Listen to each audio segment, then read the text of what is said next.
बिस्मिल्लाहिर्रहमानिर्रहीम। अस्सलामु अलैकुम वरहमतुल्लाहि वबरकातुहू। आबिद राजा चैनल की तरफ से आज मैं अपने दोस्तों को अज़ान के बाद अज़कार यानी अज़ान के बाद की दुआ बताऊंगा और साथ में बताऊंगा कि और क्या चीज़ पढ़नी चाहिए। उससे पहले मैं अपने तमाम दोस्तों से गुजारिश करूंगा कि इस वीडियो को आपने आगे ज़रूर शेयर करना है। तो शुरू करते हैं आज का लेसन। बिस्मिल्लाहिर्रहमानिर्रहीम। अज़ान के बाद अज़कार।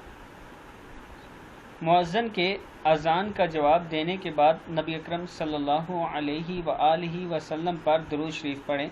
फिर ये दुआ पढ़ें, अल्लाहुम्मा रब्बा हाज़िहिद दाअवतित ताम्मा वस्सलातिल क़ाइमा आति मुहम्मदनिल वसीलता वल फ़ज़ीला वबअसहु मक़ामम महमूदा।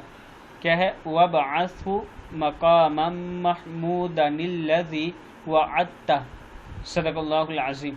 ए अल्लाह, इस कामिल दावत और कायम नमाज के रब मोहम्मद सल्लल्लाहु अलैहि व आलिहि वसल्लम को वसीले और फजीलत अता फरमा और इन्हें मकाम महमूद पर पहुंचा दे जिसका तूने इनसे वादा कर रखा है।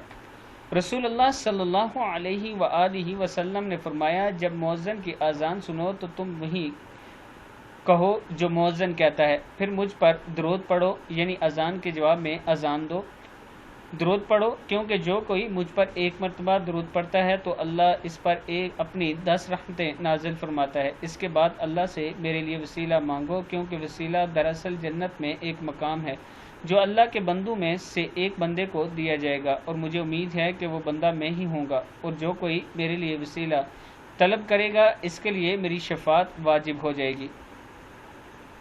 रसूलुल्लाह सल्लल्लाहु अलैहि व आलिहि वसल्लम ने फरमाया, अज़ान और अकामत के दरमियान दुआ रद्द नहीं की जाती। किताबों के हवाले ये नीचे मौजूद हैं, आप दोस्त देख सकते हैं। इस वीडियो को भी आप दोस्तों ने आगे ज़रूर शेयर करना है। अस्सलामु अलैकुम व रहमतुल्लाहि व बरकातुहू।